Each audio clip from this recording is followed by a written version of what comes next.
welcome to another edition of Red Sox Digest. I am your host tonight, Jim Delfino. Look, folks, I know it's the off season, but even I wasn't prepared for whatever the hell the Red Sox did yesterday. I read the transaction log last night, and my first thought was, who the hell are half these guys? Meanwhile, Breslow's out here flipping pitchers like he's running a yard sale, and I'm supposed to pretend I saw any of it coming. Joining me tonight is Nick Face. Nick is thriving this offseason because nothing gets him more fired up than meaningless November roster churn. The man woke up yesterday, saw Brendan Bernardino got traded, and went on a 14-tweet rant like he just shipped Babe Ruth to the Yankees again. Nick argues with strangers online about Rule 5 protections like it's a presidential debate.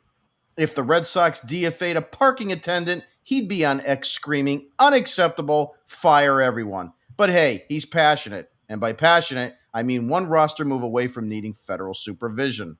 Also joining us tonight is Thayer Doyle. Thayer is the only guy I know who treats every Red Sox offseason like it's midterms week. The man sees a depth chart and suddenly he's grading it like a freshman paper. C- bullpen, lacks clarity, needs citations.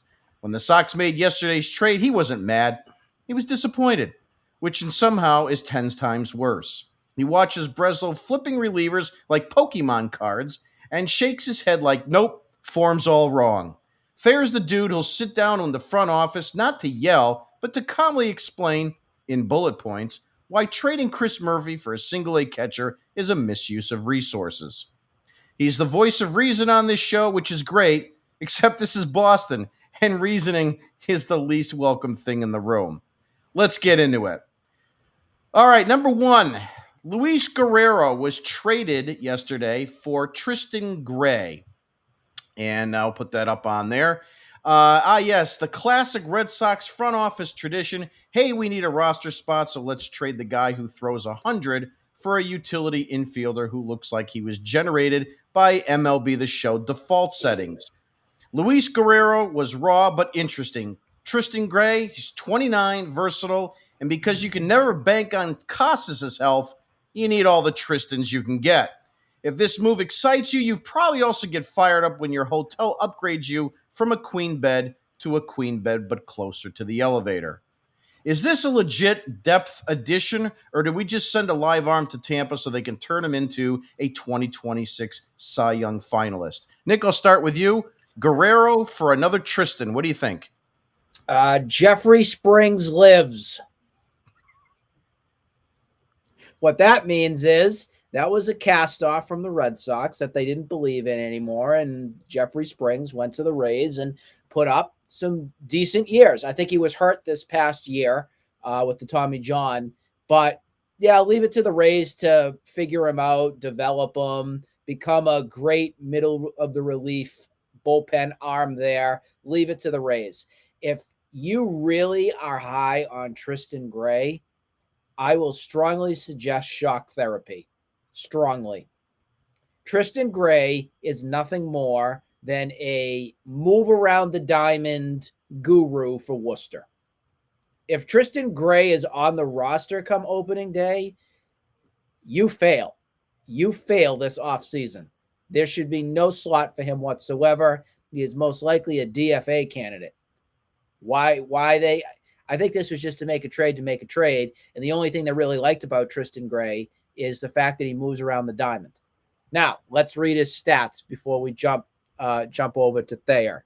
So, he started 2024 with Miami, played in 7 games, batted a 0.00, struck out 3 times, 7 games. That's it. No hits. 2024 was traded over to the Oakland A's, played in 8 games. Got a hit, guys. $143 over 8 at-bats. And then last season, 30 games, and he batted an average of .231, hit 3 home runs. That might be a shock right there, and 9 RBIs. Why this is a talking point tonight is because it was just a move that was last night. That's all this is. That is all it is. But again, like I said, you can never have too many Tristans. Thayer, your thoughts on this trade? I mean, Guerrero, is he a better piece? Was this kind of like a move that seems stupid in nature? What's your thoughts on it? I think in and of itself, the Guerrero for Gray trade, um, like Nick said, is just a talking point. However, it's it's for me a red flag because we heard earlier in the offseason Breslow's talking about we have tremendous amount of pitching depth and we're confident in that. And he's talking about the back end of his rotation and wants to make a deal for a front end portion of that rotation. However, we've learned in the last couple of years there is no such thing as too much pitching depth. And what we're getting here is we are trading. Now, granted, if we thought Luis Guerrero was going to be an important part to our bullpen in the coming year, um, we're thinking we're going to have a similar situation as we did last year, where we have a bunch of AAA guys playing, and I would be disappointed. So the the person in this situation is irrelevant. It's the thought behind it. We are trading pitching for infield. And it's not even pitching for starting infield. We're trading pitching for infield depth, which most likely means he's going to be playing probably 2 to 3 quarters of the season next year with the Red Sox, Oh the way they God. do things, which is frightening. But again, it's you're looking at depth. And last year, what did we talk about? The only depth they had, why Hamilton was playing so much, was it was all left-handed depth. Sogarts, we had the Hamilton. What did we do? We brought in more left-handed batting depth. So what this causes in me is agita.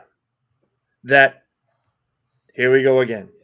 The more things change, the more they stay the same. We're trading. I'm not even saying premier pitching. We're trading pitching, which is key in baseball, for rotational depth. And again, left-handed. So it gives me this sense of dread that they still do not have an organizational plan or mission on how to improve this ball club. And that, I think, is what's frightening me. Yeah, very good talking points. So if that upsets you, my next talking point's definitely going to bother you because this one bothered me. Brennan Bernardino, Mr. Reliable, traded for Braden. So Brennan Bernardino, the one lefty who wasn't giving us heartburn, gets shipped to Colorado, which is basically sending a pitcher to Valhalla. In return, we get Braden Ward, who apparently hasn't stopped running since 2021. Ward hit 331 with 35 steals in 44 AAA games. So now we have someone who can pinch run while the Rockies enjoy Bernardino throwing 83 games a year because of altitude witchcraft. Is this a sneaky great move for a speed threat? We have David Hamilton and we've got Tristan.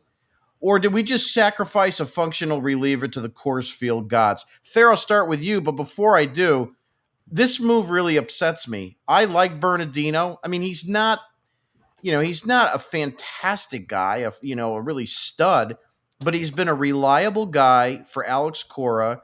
He's been called upon to do so many things, including being your opener, being a middle reliever, being a short reliever, coming in back-to-back games. They basically abused him um, throughout his tenure here. Your thoughts? I agree. They definitely kind of took advantage of what he could do for you, and they're sort of unceremoniously shipping him off. It kind of goes back to my last comment. I'd love to believe that this is Breslow doing something intelligent, taking a piece that's viable and sort of turning it into hopefully something that could be useful for our team. I don't trust them. I don't know if they can evaluate talent. I don't know enough about the player coming back from the Rockies to say whether this is or isn't. Um, my guess is it's going to be another one of those. We've traded away someone who was reliable for us, and we're simply doing it because he was a problem at some point or another because he got tired of the way that they were treating him. And when he went to Pawtucket, there was Worcester, there was some kind of issue. And this is the way the Red Sox handle their issues. They get rid of them. And again, if it's history tells us anything, we traded Devers because he was a problem. And what did we get back? The three of us and Nick Diamond. We probably did as much for the Red Sox as the 4 players they got in return for Devers. So my guess is that we probably just traded for my son. Nick Face, your reaction to the Brennan Bernardino trade. I know you tweeted me a little bit about what your thoughts are as to why he was moved. Looks like the country roads took him to the Mile High Rockyville. I was surprised, but I wasn't shocked, I have to say. I had a feeling something was going to happen this offseason. We didn't really hear much behind that last demotion to Worcester outside of there was some altercation that went down between a staff member. I don't know if it was a coach or somebody between Bernardino and that other staff member, like I said. And I think the Red Sox were done with it. I think that he was not happy being Bernardino with the assignment going down. And this, I mean, I guess you could say it was understandable. Not the altercation part of it and being professional, but the whole thing on going down. It was because of the Steven Matz move when they brought him in at the deadline that they didn't really have a spot for Bernardino. The Red Sox at the time at the deadline elected to keep, I believe it was Chris Murphy over Bernardino. So that's what kept him. That's what kept Chris Murphy in the big league club, and Bernardino was shipped down to Worcester. And there was some nastiness that was going on there. I think the Red Sox said, we don't want to deal with your attitude. We don't want to deal with your demeanor anymore. And we're getting out of here. We're done with it. And I agree with you, Jim, that I think that he was more used and abused throughout his tenure here with the Red Sox. It was a starter at some points. It was going in and throwing 40, 50 pitches a time. I'm surprised the guy still had his arm, to tell you the truth, how many times that they needed him to get them out of a tough situation. I just hope that the Red Sox have enough depth. Thayer, you brought it up. The Red Sox biggest thing that they had, at least last season, going for them was a decent bullpen.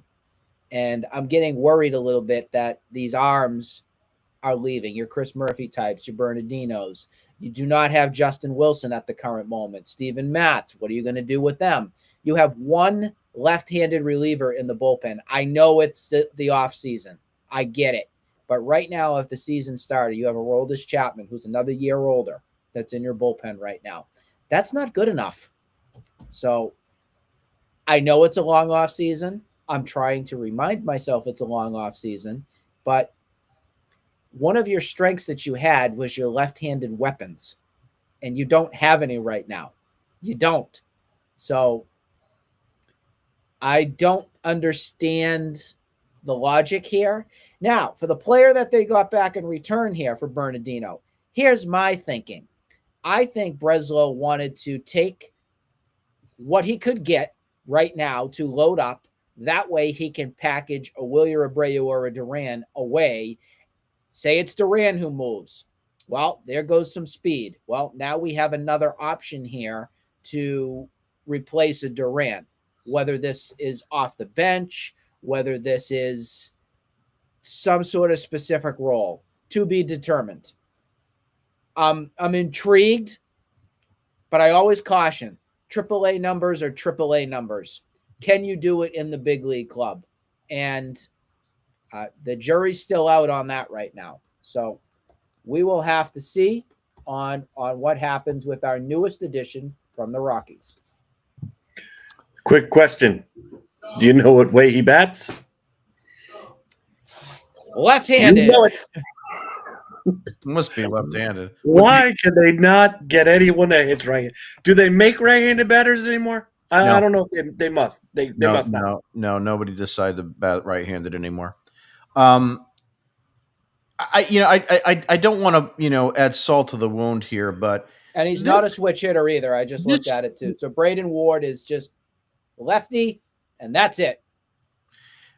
Seriously, this is a move that really irritates me on so many levels because history will show you that middle relievers are a crapshoot They could have one year that they're absolutely dominant, and the next year they could be terrible. And this is the reason why your closers get big money, because they're able to come in, do their job for 3, 4 outs, and they have a consistent track record year in and year out. And that's what you're paying for. You're paying for that understanding and convincing end of your game to make sure that your guy's going to lock it down. Middle relief is always, as I said, a crapshoot. This is a guy in Bernardino that was pretty damn reliable, throughout his tenure here in Boston. When he first came here, we thought, I think he was from Seattle, if I remember. We were kind of like, oh, yeah, well, great. Here comes another, guy off the scrap heap. And he made believers out of a lot of us. And the thing is, he's done it consistently for the 3 years or so that he was here. And that's the problem, because that's a guy that is still under team control. I mean, the Colorado Rockies have him for 4 years. I was surprised when I read that today, because I didn't think he had that much, service time still pre-arbitration and arbitration eligible.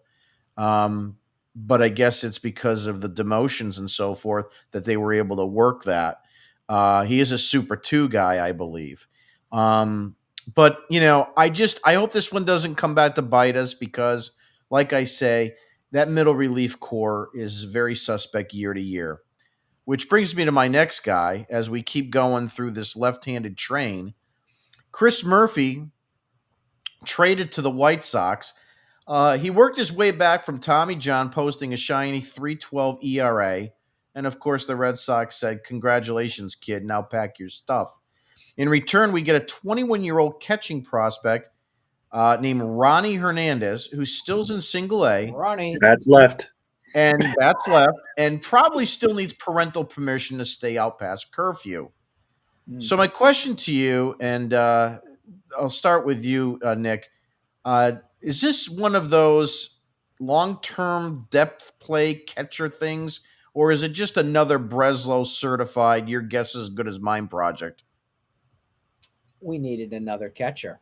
That's what this comes down to. And Mr. Bargains by the Bagful decided he wanted to take another place of depth, more of our pitching and long relief options. Murphy was very serviceable. He had a couple blimps last season, but overall, I think we were all Murphy fans, and traded him off to the White Sox.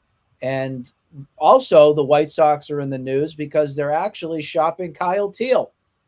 I want Kyle Teal back, not Ronnie. I'm curious to see what the White Sox would want for Kyle Teal. I am. Imagine having Kyle Teal back and also having Garrett Crochet. What a laugher that would be. Do I have any? Yeah, right.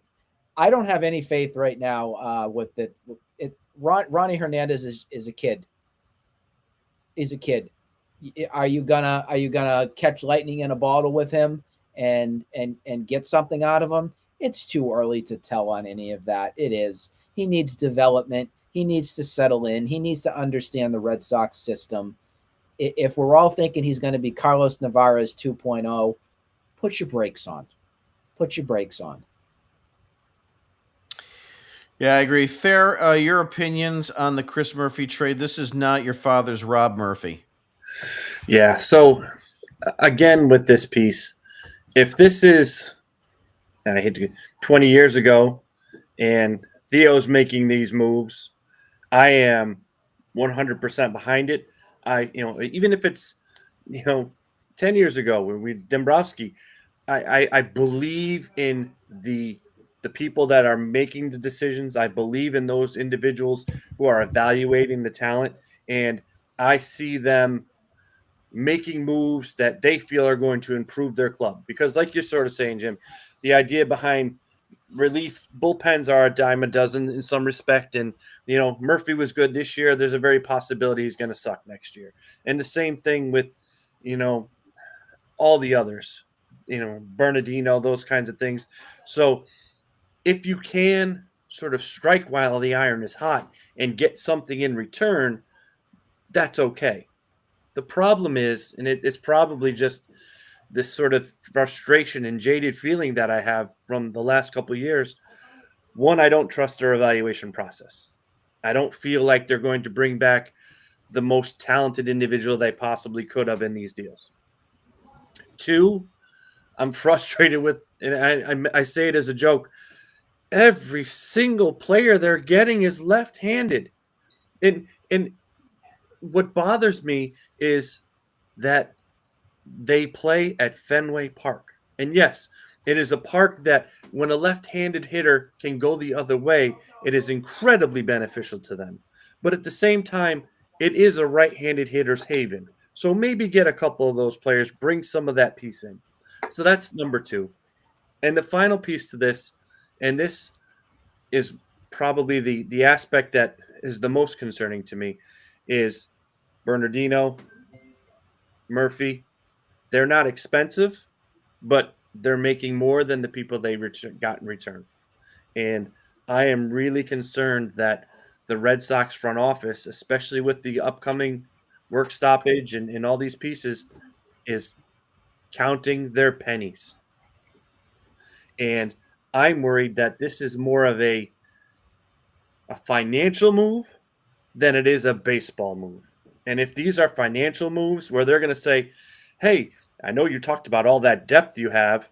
Well, if Richard Fitz isn't going to be a starting pitcher, he can go in the bullpen.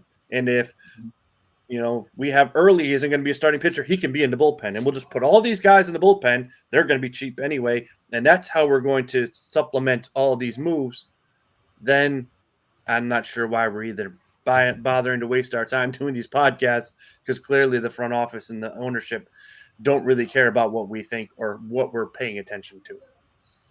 Well, I think you hit the nail on the head a couple minutes ago when you said about their ability to evaluate talent. This is part of the argument that I have with most people on Red Sox Twitter, and I'll get into it with one clown later on today in tonight's show. But they think that I'm upset about, the fact that, oh, these are just fringe moves. What are you getting so concerned about? It's not so much that as it is, what are you getting back? And if you're just basically trading 50-cent pieces for 2 quarters, it's a waste of time. It's a waste of being able to evaluate the talent, like you said. And you are removing these guys from the major league roster. And granted, in 3 weeks from now, we could say a lot of this was needed to be done to be able to leave 40-man and 26-man roster spots for, some, free agent that they'll bring in, or, a trade that netted us 2 guys and we gave up 1. So all that's great. I totally understand that. And I'm totally fine with that. It's about the evaluation of the talent, because when you're going to be stealing someone from your major league roster that obviously can get professional batters out in 3 of these guys, and you basically trade them off, 3 of these guys off for, peanuts, that's a concern, because what you're seeing, and we'll talk about it later with Winkowski, there is a very bad evaluation of talent. Nick, you had a point. I was going to go on Thayer's side when he was saying with the penny pinching aspect of this team. I think we talked about this prior to the season wrapping up. But I said, don't be shocked if your opening day lineup has Duran in left, Rafael in center, Abreu in right, Marcelo Meyer at third, Trevor Story at short, Romy at second, Casas at first, Navarro's catching, Garrett Whitlock is your starting pitcher. Your DH could be a Rob Refsnyder, could be somebody else that's currently still on this team. Don't be surprised. Yeah, Yoshida, that was the other name. Don't be surprised. because they have shown us that they won't do anything at times. We've already seen what the Alex Bregman experiment was for a year, and Henry gave him his money for one season. Well, not really, because it's deferred. Down the line, he'll get his big money. Imagine if that's exactly what they do. Ooh, our fans going to be mad. Might be the maddest ever. I want to move on a little bit. Next order of business. Alex Hop traded for catching prospect Luke Heyman. Theory's right-handed. Stop the presses. Because why would you stop with acquiring one catcher on any single day when you can get two? Hop throws 101 miles an hour, but he just has no idea where it's going, which in Boston means you're a cult hero by June. Instead, Seattle gets him. We get Luke Heyman, and I don't believe he's related to John. He's a catcher Thank who hasn't. God. Yeah, he's a catcher who hasn't played a professional inning yet, but hit 301 in college before his arm exploded. This is why you call it a perfect Red Sox move. Trade a guy with 100-mile-an-hour stuff for a guy with 0 innings of professional ball. The question for Thayer, I'll start with you. Is Heyman actually a sneaky get, or are we just collecting injured catchers? This one could be sneaky. I think you're probably looking at someone who's not going to be a catcher. It's going to be a first baseman, especially if he's going through Tommy John. That might be what you're looking at. Mhm. Sort of going over, played at Florida, was a good ball player. So he's used to that thing. It's going to be a long time coming. But again, it's coming down to their evaluation piece. And with Hop, we've sort of seen what this is. Just sort of watching and listening to what they're saying down in the minors that, he's got the $1 million arm and a $10 brain where he can't throw strikes and doesn't know where it's going. And, he can throw the ball through the barn, but 9 out of 10 times he doesn't hit the barn. So what good is he? So again, I'd like to say, hey, this is probably not a terrible idea. Increase your pitching depth, maybe someone who can play first base.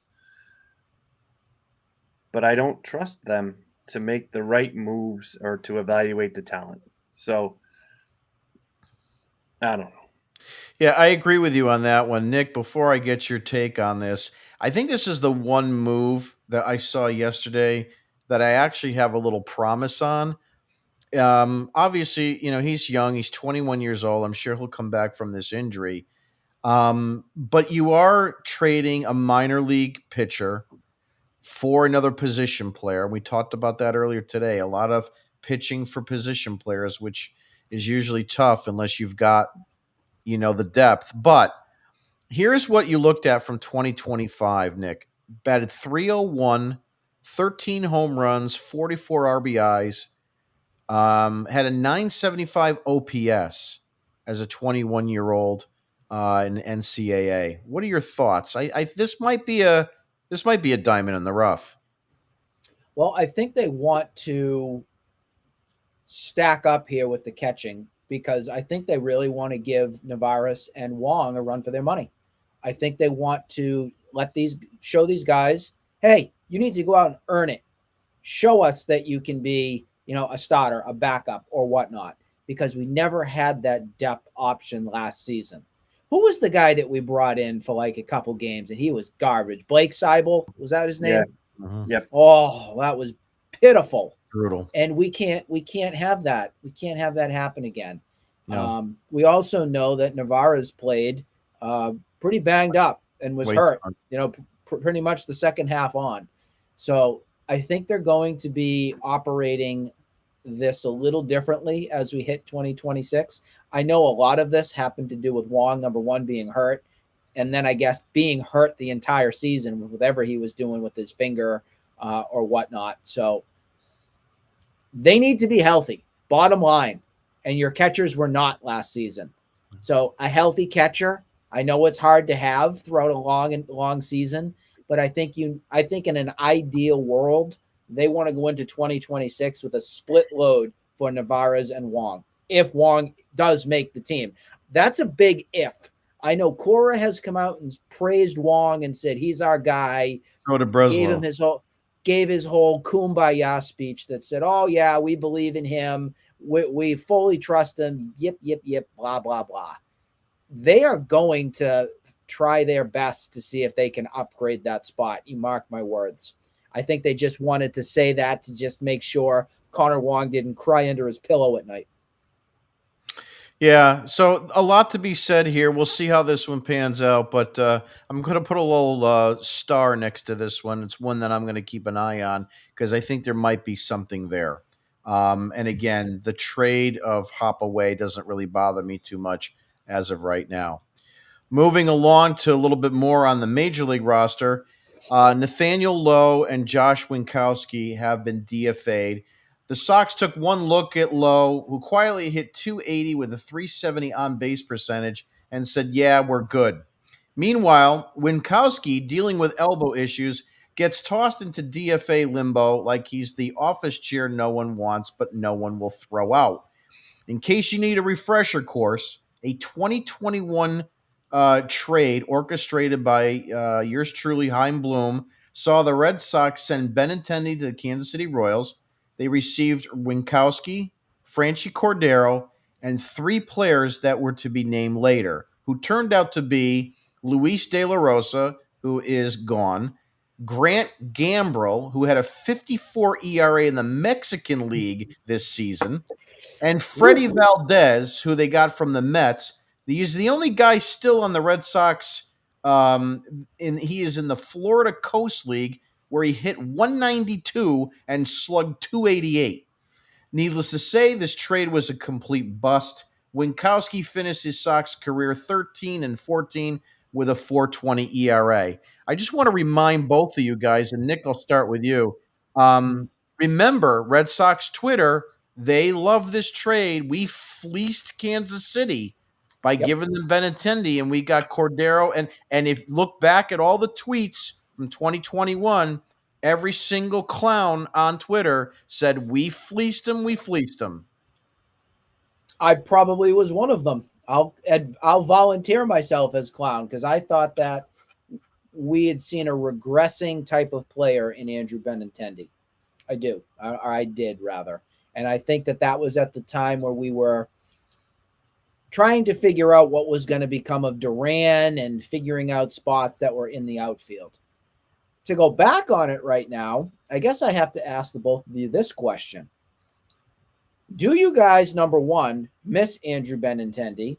And number two, would you choose Andrew Benintendi over Jarren Duran? Let's go to first one. Question one. Do I miss him? Do you miss Andrew Benintendi? Do you wish he was still on this team? Oh, that's a trick question. Because I absolutely wish that he were playing left field for us. I'm sure he would have made definitely a numerous more amount of catches. My issue in this is kind of, I agree with you, Nick, that after he went about trying to change his swing and go for power, he was no longer the same kind of player. He changed himself. And we've seen it. He's been a serviceable major leaguer who's sort of bounced around the what our issue was at the time was, do we keep Verdugo or do we keep Benintendi? And to be perfectly honest, Verdugo was showing signs of being someone that we thought might be, a clutch player. When he, would go the other way in those clutch situations, and before he kind of went off the deep end, I thought Verdugo was going to be someone that we could rely on. Unfortunately, he went the way of the dodo. Now, Duran and Benintendi are kind of it's weird, and I see you throwing up the stats there. It's interesting. I have to say, it is more interesting than I thought. Let's see. I honestly didn't think it was that lopsided when I looked at career numbers, and I'm sorry to cover your face, Nick, but it's just how this overlay went. Hey, that's the best. That might be the best news for anybody today that my face is covered. So go ahead. Go there. Keep going there. But like the idea behind this, and just sort of looking at it, he's played twice as many games, and I think Hmm. that's the difference in here, where he has twice as many RBIs, which makes sense. Benintendi's, they both kind of hit at the top of the lineup. Duran's more of a leadoff guy. The averages are the same. The on base percentages are the same. The slugging, Duran offensively, I think I'd keep Duran because he is more impactful. Those legs are the difference, and that's sort of always been the piece with Duran. I've never really struggled with or had a problem with that. It was the fact that the Red Sox tried to make him the face, tried to make him the offensive he's not your offensive leader. When Johnny Damon was here, Johnny Damon was incredibly gifted ball player. But if it were just Johnny Damon, and it's sort of like I hate Moneyball, but if you think about the way the A's looked at it, he was just a guy. Like he was a very good ball player, but just a guy in Oakland. When he came here, and you had Manny and Ortiz and Millar and all those other guys behind him, that made That's him great. far more serviceable. That him being on base, him, his ability to run, his leadership, all the little intangibles improved. And I think Duran is that kind of player where on if he were just the man, he's not the man. If he's a guy with people behind him and ball players that are going to do their jobs, then I think Duran, I would have no problem. I would keep him till his legs die. I wouldn't resign him, but keep him until he can't run. And thank you very much. I appreciate you. But the fact that he has to be our main guy is why I think we need to trade him, simply because he can't be that guy. He can't be the emotional leader on the team. He can't be the person in the clubhouse they need him to be. He just needs to be a guy that shows up and does what he needs to do and is a piece to the puzzle and not the main cog. To answer your question, Nick, here's some interesting things. Duran's really only a year younger than Benintendi. For as long as That's Benintendi's been around, it's Mhm. almost startling to believe that. But when you look at everything, on the stat that I had, and I'll put it back up for anybody that's watching. Obviously, Benintendi, to Thayer's point, he had a lot more opportunities. So the plate appearances are double, the games played are double. I get all that. Interestingly enough, 267 batting average for both of them on the nose. A slight edge to the on base percentage for Benintendi, slight slugging in OPS and OPS plus for Duran. But at the end of the day, and this is really what it all amounts to, Duran doesn't make that catch in Houston. Mic drop. No, Oh, absolutely. absolutely. No, he'd drop the ball Mhm. 100%. They'd be going into what was that, game 6 we were in? Or was that game Yeah, 5? 5 they won. Game 5. They would be going to game 6, definitely, if Duran was in left field.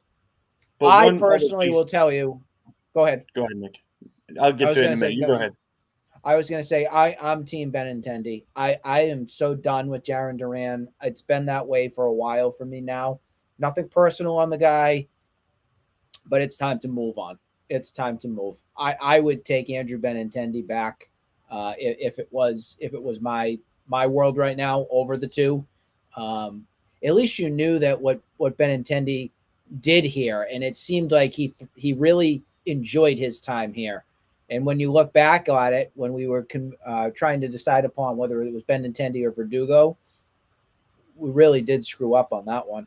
We Mhm. did. We shouldn't have kept Verdugo. I wish we never traded for him. Well, he was a head Ever. case. The bottom line, he was a head case. And Benintendi's a quiet guy. He Yep. went out, he did his job, and I'm Quiet, convinced quiet, humble guy. I'm convinced that his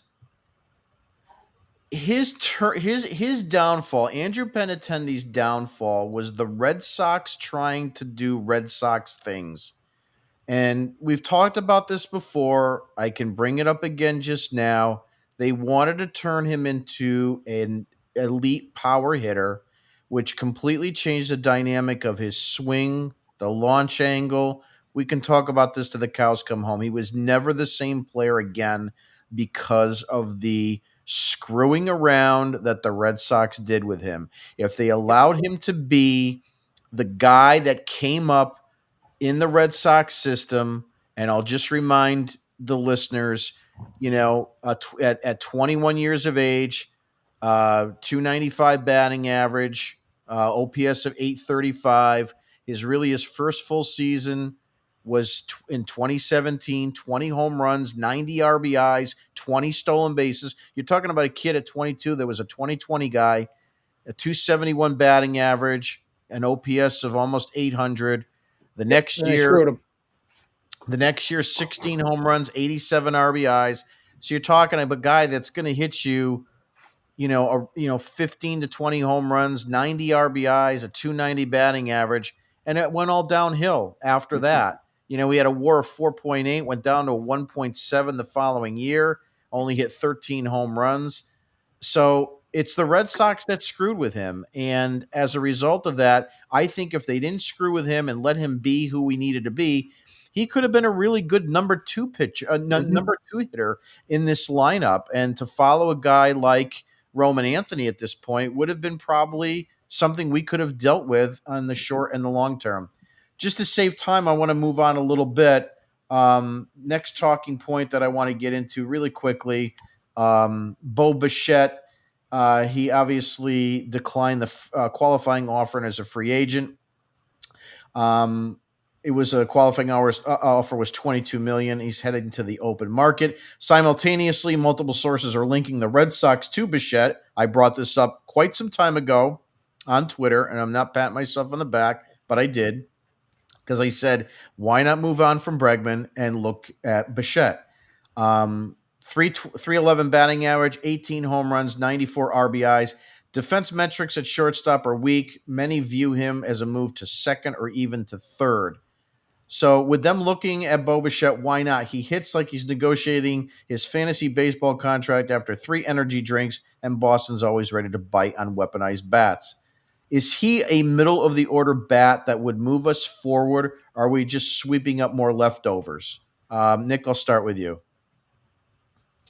I think it's a pipe dream that Bo Bichette comes to the Red Sox. And I also think it's a pipe dream that he leaves Toronto, especially after being so close, Game 7 of that World Series. If Toronto does not bring him back, I think fans are screaming off the Rogers Center and into the CN Tower up there on why. That is your guy that's supposed to be your 1-2 punch with Vlad Guerrero. I know he was hurt and he was banged up a little bit, but that would be a stunner for me. Now, if there doesn't happen to be a return there to the Blue Jays, I would love to take that chance, but I want him at second base. I think that's the spot that I would do. I think you kind of have to roll with whatever it is with Story. I think when it comes to the defensive metrics, I think I edge Story more so than I do Bichette. The bat, right-handed, I think it would fit in here tremendously. I'm a little wishy-washy on the decision-making here and what they do. But if it comes down to Bo Bichette versus Alex Bregman, I'm in the Bo Bichette camp. I've already seen the song and dance of Bregman. He's another year older. He's got the injury bug on him. I'm not taking anything away he's meant to the team and the clubhouse leadership, all those skills. But the guy, you can't give him a 4-year, 5-year, $100+ million deal when he's that banged up. I can't do it. So I need to move on, and I'd be 100% cool with Bo Bichette as the replacement. Nick, real fast. Alex Bregman, Bo Bichette, Pete Alonso. Who are you going after and why? Pete Alonso. You need the right-handed bat in your lineup badly. It's been missed since JD Martinez. You have to have some protection in that lineup. After losing Devers with his power surge and everything, you have nothing. We saw this throughout the season. Your lineup was nothing but a toothpick, limp, blank lineup. Just disgusting. We can't go through it. I need thump in my lineup. I need it. Fair, same question to you, 60 seconds. Bichette, Bregman, or Alonso? Bichette. I want the the power, the ability in the middle infield. I think I agree with Nick. I wouldn't have him be my shortstop. I'd move him to third base, maybe have him play second base. You have to do some other stuff. I think you can find first basemen that are less costly and as productive. It may not quite as productive as Alonso, but we can get a professional first baseman. But I think it's all a pipe dream. I don't know if you can hear it. Made up my mind to make a new start. Going to California with an aching in my heart. If you can't beat them, join them. Yeah. See you in LA. Yeah, here's the thing. I'm either Bichette or Alonso. I could go either way on that, depending on. I can find beauty in either one of those signings. I'm just not interested in Alex Bregman coming back. He got me. He got me petrified after that injury. Nick, go ahead. Yeah. Forgot my major point why as well too. Because we can finally say sayonara to Tristan Casas. Yeah, That's my other reason. That's very important. And I'm sorry I forgot it. Very important. Which leads me to tonight's episode. And we haven't done it in a while. Dugout Dipshits. And now it's time for everyone's favorite segment, the Dugout Dipshits. So really quickly, I'd like to give a shout out to Eddie Burke. Eddie Burke, 6/17/29. Went at him today. Tonight's Dugout Dipshit, the first fan in MLB history to act like the front office's emotional support animal. This guy spent his entire afternoon firing off a filibuster of tweets to police Red Sox opinions as if John Henry himself descended from the heavens, tapped him on the shoulder, and said, "My son, go forth and correct the peasants." He wrote more tweets today than Casas has healthy body parts.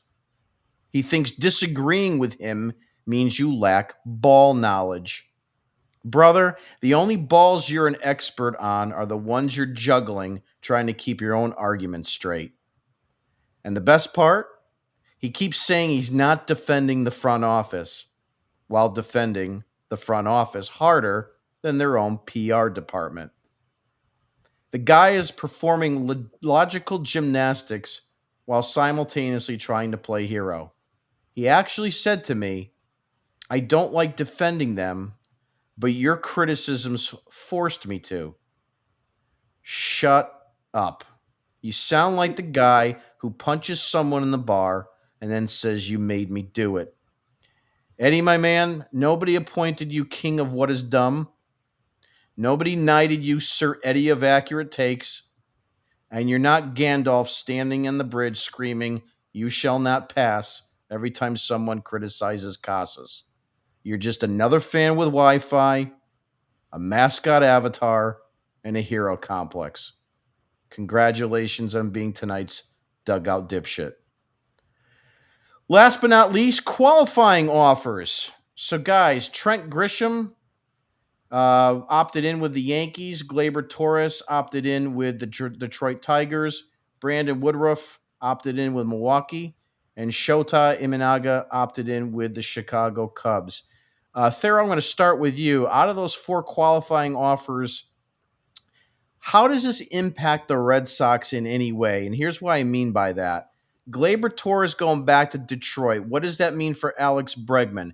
Brandon Woodruff opting in with the Milwaukee Brewers. What does that mean for Freddie Peralta and maybe a Red Sox trade there? That's where I'm going. Go ahead.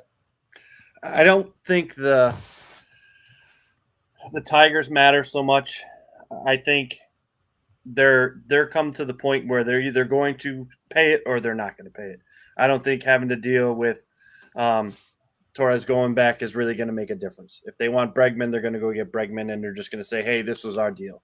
I do think the Woodruff move to Milwaukee does make Peralta more expendable. I think they are a team that does have they have a foundation there that I think they enjoy, they like, they trust, and I think what they've been doing is working, and I think they might be moving off. We saw them move off of Burns a couple of years ago. I think they'll move off of Peralta again. It's very possible that it could help us.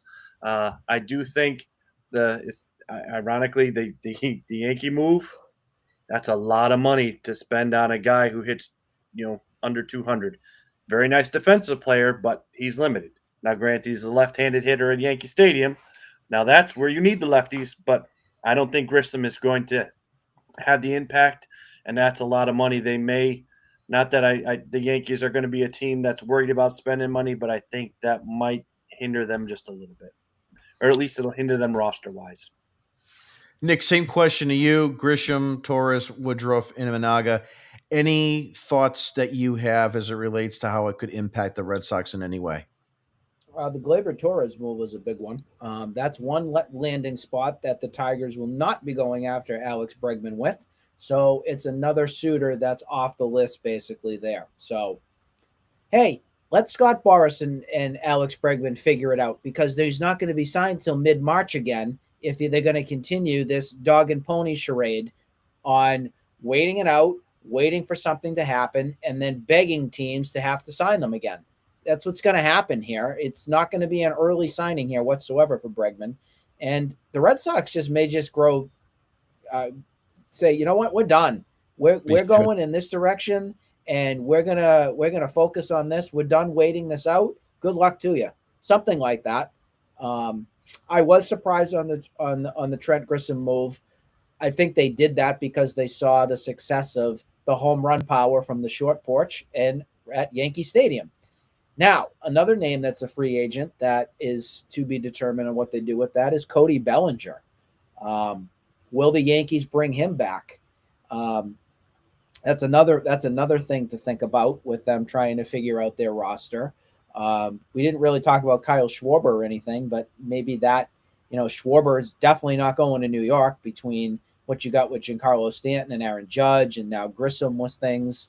So that I guess did something to think about. Outside of that, not really much on that. I was more surprised on the Torres front, Gleyber Torres front, and then the Grissom front for the Yankees. For me, I think it's the Woodruff deal. That was the guy that probably could have got himself a multi-level deal. I don't see Torres. I don't see Grisham getting any kind of multi-year deal on the free agent market. I think the Woodruff runs the one. He probably could have parlayed that into a 4-year, $100 million deal, in my opinion. So that one was a surprise. I also think that one impacts the Red Sox pretty well from the standpoint of Freddie Peralta, who I wouldn't mind having. I do believe he's only got one more year left before he's a free agent, so that is something to keep in mind. But depending on what they do with potentially Ryan or even, Tarek Skubal, if they want to go that route, that's something to consider, because obviously those guys probably will command more in prospect or team capital.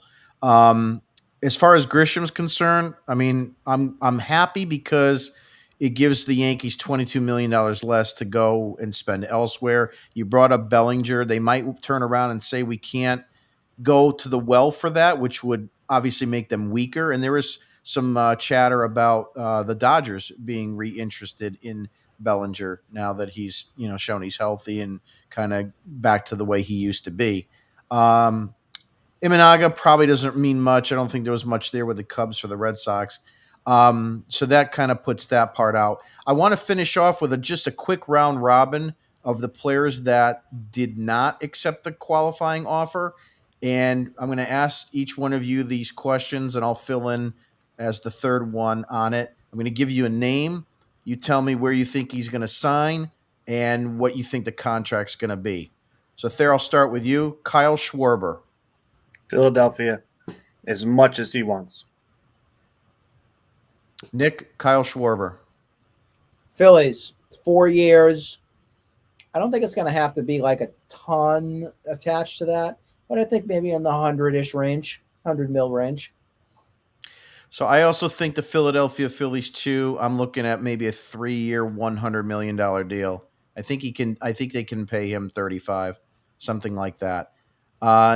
Number 2, Nick, Kyle Tucker. How much? Where does he go? I could see him going to between the Dodgers and the Blue Jays. I'm going to say the Blue Jays just to be different because I think the Blue Jays are going to really try and build upon that momentum that they were there and not be one-hit wonders. 8 years, 200 plus mil, maybe 250-ish. And that may take them out of the Bo Bichette sweepstakes. That's the other reason why I bring that up, is because if they go on the Kyle Tucker front, that's going to leave a suitor for Bo Bichette. Where could that land him? I could see a little thing going back between the Dodgers and the Red Sox over his services. Kyle Tucker, where do you see him ending up, and for how much? I'm going to go out on a limb here, and I'm going to say it's a St. Louis Cardinal rejuvenation. I think he's going to go to the Cardinals, and we'll say I like the 8 years. They're going to pay him 8 years, and we're talking like 300. Interesting. I am going to go probably say that he goes to the Dodgers. I know it's an easy thing to say. I just think with the Phillies going with them taking Schwarber back and the Mets getting Soto last year, the Dodgers seem to have endless money. The Padres are in a sale mode. I don't see them spending, and I don't think any of the other teams will. But I am going to go with the Dodgers. It's just, I know it's easy, but I think it's going to happen. And I do agree, somewhere in that 7 or 8 year, $200 million range. And I bet, going on Nick's point, I think Tucker's going to be one of the later guys signed because he's an outfielder. He's going to wait. I think he's going to sit, like Nick said. If Bichette leaves, he's going to go and take as long as he needs to. Next up on the list, Nick, Bo Bichette. Where do you see him signing, and for how much? Blue Jays. I think the Blue Jays bring him back in the 6-7 year deal. What the dollar figure is going to map out, I would say it's probably going to be in the 200-300 mil, right in that range. But if they do bring Bo Bichette there, I don't think that they have enough more money that they're going to spend and give it to like a Kyle Tucker. So Bo Bichette, I think, is their primary. But if they don't, I think they're going to give whatever they can to Kyle Tucker. Fair. Bichette, where does he sign, and for how much? Dodgers. That way Betts can go back to right field. And it's going to be a 7-year deal, probably that 200, 250. So I'm going to go back with Toronto. I just think, to Nick's point, they're not going to want to let him go, especially if they're so close to maybe having an opportunity to, repeat in the American League. Losing him is really going to hurt them a lot. He's a fan favorite, and he's a cornerstone there with Guerrero. I see something in the $150 to $200 million range. There, Framber Valdez. Where does he go, and how much? Oh, that's an interesting one. I think he is going to go to Arizona. I think they trade away a lot of their pitching, and he'll probably be probably a 4-year, $125 million kind of thing. I like that move, especially with Zach Gallen going. Nick, Framber Valdez, where does he end up, and how much? I think you guys will like my decision and choice on this one. I think it's a dark horse candidate, but I think especially after a big move that was made prior to the trade deadline for this team, it's a California team. It's the Giants. I could see him fitting that mold perfectly over there. The Giants, new manager, kind of new structure there a little bit on what they're trying to do, and they want to compete obviously with the Dodgers and knock them out. And I think that would be a nice knockout punch for them if they can figure it out financially. So I'm going to give a double take on this just because it's my show. I can do that. I've got one or two choices, and the first one's out of left field. Framber Valdez to the Detroit Tigers, especially if they do decide to move Tarek Skubal. It will replace a front-end starter for them somewhere in that 140 to 175 range. If they don't move Skubal, then I see him going to the Mets. I think the Mets will go ahead and make some kind of splash. They're losing Frankie Montas. They need some pitching, and they want to compete. So I think there's a possibility there. Um, you're up. Nick, you're up. Excuse me. Dylan Cease. Where does he end up? How much? I would be very disappointed if that's what the Red Sox big addition would be to their rotation. So I don't want to say Dylan Cease here. I don't. I want to say Dylan Cease could be a pick to replace Framber Valdez with the Astros. I could see them trying to add him in as a veteran depth move kind of piece and fill that void on a cheaper option than paying Framber Valdez. Great choice. Dylan Cease. Where does he end up? How much? Same state, different team. Rangers. I think the Rangers That's a good sort of choice, bring too. him in with the sort of trying to replace the Valdi with the way he's been sort of breaking down. Yep. I will take Evaldi even broken down. I will say that. I still am an Evaldi guy. There's Don't our care. middle relief that we traded away. Mm-hmm. I'll take him back 100%. That guy is a gamer. He gives you everything. I don't care if you only get half a season of him.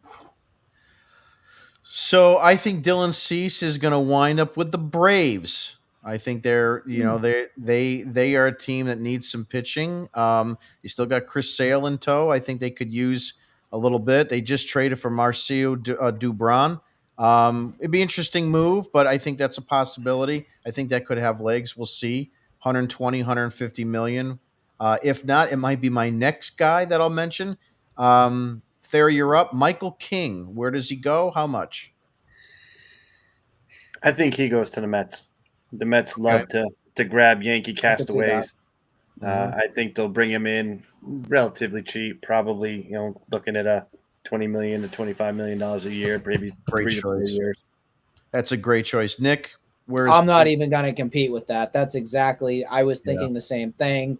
They love to take those Yankee guys and make them feel like their own. So, yeah, add it to the Juan Soto was a Yankee. Now he's a Met.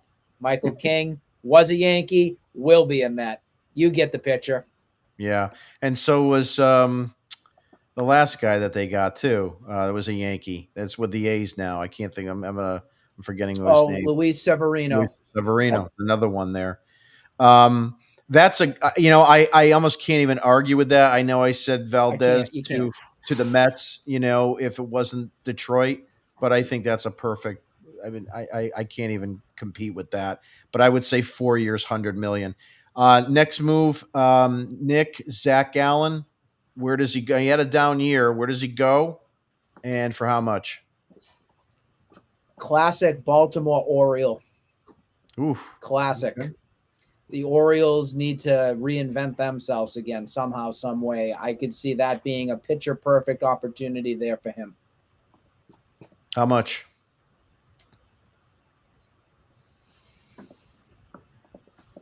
$3 years, 60, 70 mils, something in that realm.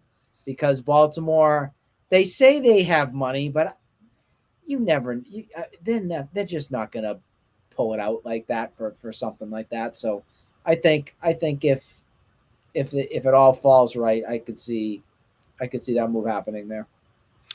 Zach Allen, where does he go and for how much? I think he's going to go to the Angels because the Angels are going to want to spend money. They're going to want to try to bring in some sort of pitcher that they can throw out every fifth day, even though he's a little washed up.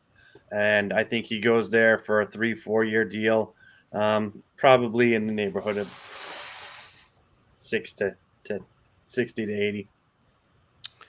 Yeah, I think the money is right. I'm going with the Giants. I think he's been out there. He's been out there out west for a while, and we've seen many guys flip flop from the Giants to the Diamondbacks, Diamondbacks to the Giants. It seems like something that a lot of people do. I don't see him going to the Dodgers. I think the Dodgers want someone a little bit more consistent, and his last year was a little bit of a tough one. Almost done. Nick, Ranger Suarez. Where does he go? How much? Now, that's a move that I could actually see, no pun intended, because his first name is Ranger. I could see him going to the Texas Rangers. I think that's a marriage made to happen right there. Yeah, And I'll say the same, like a 4 years, anywhere in that 60 to 85-ish mil, right around there, something like that. Yep, that was my choice. Ranger Suarez, kind of like the Martin Perez kind of move-ish. I thought of like a 4-year, 80 million. Thayer, your thoughts on Suarez? I think he's a guy that would be sort of like a Baltimore kind of move, because I think Suarez is a niche kind of pitcher who's good, but really flourished in that high pressure for the most part of Philly. And I think the Orioles are going to say, oh, this is a guy that we can bring in and have them do that. I think they'll overpay him. He'll go there, and he won't be as important as they think he's going to be.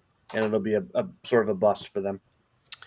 Last one before we finish for tonight. Last qualifying offer is Edwin Diaz. Thayer, I'll start with you. Where does he end up? How much? I think he is going to go back to his roots. I think he goes back to the Mariners. I think it'll be a short deal, probably a 2-year, $30-40 million. Nick, Edwin Diaz, where do you see him ending up? Do you guys think he's going to go into a closer role wherever he goes? Or do you think he's going to have to be forced to go into more of a 7th, 8th inning kind of role? That's what I've been questioning. That's why I think it's going to be the Mariners, because I think I don't know if he's going to get the closer money that he wants, but I think he will go to a place where he's comfortable to be in that role. So I think it'll be a Mariners kind of 8th inning guy. I might actually say that the Dodgers may give this a shot, because we know that the bullpen yes, they won the World Series, but it was one of their weaker kind of positions that was there, because Kirby Yates was just not their guy. He almost was, in a way, was like a heart attack Craig Kimbrell type. So they may want to go with somebody more electric that has a more of a proven track record that could get the job done there. And because, of course, they're a super team, so why not go and get some premier relief guy and stack the house again? So don't be shocked, folks, if you see him go to Dodgerland. I won't be happy about it. So I am going to go out on a limb. Edwin Diaz to the New York Yankees. They're going to love playing that song there and having Timmy Trombone, whatever the hell his name is, in Yankee Stadium. I'm going to go 3 years, 3 years, 55 million, something like that. I think that's a possibility there. But we'll see how it goes. I'd like to thank Glenn for his comments tonight on the chat. And Is that Hogdale? No, it's our buddy Glenn. I think he's from I think he's from down south. I had to ask. Any closing thoughts, Nick, before we end? I just don't think we're going to see anything quick here in this offseason. So if fans are expecting big splashes coming right at you, it's not going to happen. This is the one sport that I can't stand. Just can't have a set. It's 12 o'clock in the morning on whatever day free agency begins. Take a page out of the NBA or the NFL or NHL or whatever the heck they do from stuff. But it is ridiculous how long we have to wait around twiddling our thumbs, refreshing the friggin' X Twitter machine to see what the hell is going on. I know that work stoppage and all that stuff could be coming after the 2026 season. And that is one of my requests, that they figure the heck out is off-season nonsense. It doesn't need to be a soap opera that's drawn out for 5 months. Just put a time frame on it, get it done so we can all go eat our friggin' Thanksgiving dinner in peace. Just do it. Rant over. Yeah, I definitely agree with you. I think the free agent time frame is way overdrawn. So stupid. I think they should, they're going to they're going to try for a salary cap or floor. I think free agency should be determined by New Year's Eve. Great idea. January 1st, done. That's it. Thayer, your final takes for tonight. It's nice to be talking baseball again. I sort of miss being with you guys. Thank you for having me back on. And I completely agree with Nick that the baseball has continued to blow opportunity after opportunity after opportunity. The hot stove league doesn't exist anymore. No one's interested in it because they allow it to go so far. I agree. They need to have some sort of timetable where if guys aren't signed by a certain date, then there is sort of a penalty where they can't be on a team until a certain date. Bad idea. Do you remember, Jim, when we were younger? I think it was because you couldn't, if you were resigning your own guys, but there was something with Veritek, wasn't there? Mhm. If he didn't sign by X date, he couldn't play until May, or there was something unusual about that. Maybe Yeah, and that's what they he can look signed into. that 4-year deal on Thanksgiving. Yeah. So Mhm. there's something where there's a drop dead date. If you don't get it signed and done before here, then there's a penalty on the back end. I don't know if they'll agree with, but they need to do something because they continue to sort of show signs. Like the World Series brought life back to Major League Baseball, but now we've been silent. How do they do their awards? No one knows who won any of these awards because it's not done like the other sports. They have galas where they give their presentations out and the guys are on the stage and the people know. Here we do. Let's announce it one day at a time, one day at a time. And then free agency starts and oh, what are we going to do? What are we going to do? And then nothing happens until March anyway. So they lose all those opportunities. And it Yeah, really is. It's 5 months. It's 5 months, sometimes longer, because some players don't even sign during spring training. yeah, Right. it's way watered too down. long. It's watered down way too much, and I have to agree. If you can find a way to put a pitch clock on pitchers, and you can find a way to speed up games in extra innings by having a ghost runner, you can find a way to make free agency and this period a lot shorter. I mean, hell, the free agent pool, or what is it, 2 or 3 days right after the World Series that you can elect for free agency. So, I mean, they made that faster. It used to be a little bit longer for that, believe it or not. I think it was a week or two, and now it's just a few days. So if you tighten that up, I don't see why you can't tighten up the need to have. I don't know. Maybe it's something to go with the length of the contract. In other words, if you're signing a guy 5+ years, it needs to be done by January 1st. Because I understand there's a lot of fringe guys. If there's an injury, the players' union's going to say, well, we can't we can't know someone's going to get a surgical procedure or not come back as fast as they thought, or spring training someone gets injured and all of a sudden, Nathaniel Lowe's a first baseman on a 2-year deal for Texas. I mean, whatever. You get my point. So, but I think if it's the industry standard top 25 free agents, like the gold standard, like these are the guys that are looked at as the top 25, they need to be signed by X date, something like that. Or if it's a guy that elected not to take a qualifying offer, maybe if that's the case, That he's makes got sense. he's got 30 days to sign with another team. I mean, what more do you need? If it's not like these guys decide I'm going to go as a free agent and then I have no idea where I'm going. Believe me, they've got conversations with their agents. They read stuff online. They know who's going to be interested in who. If they didn't, then Alex Bregman would still be a Red Sox. So Mm-hmm. that implies that. So there's got to be ways to kind of button that up, but that's a discussion that we can have a little bit more on another day. But until then, I'd like to thank Nick and Thayer for being on with me tonight. We're doing this kind of like as needed basis when anything big hits. So As the world turns. hopefully the next time we're on, it'll be some kind of major trade or signing.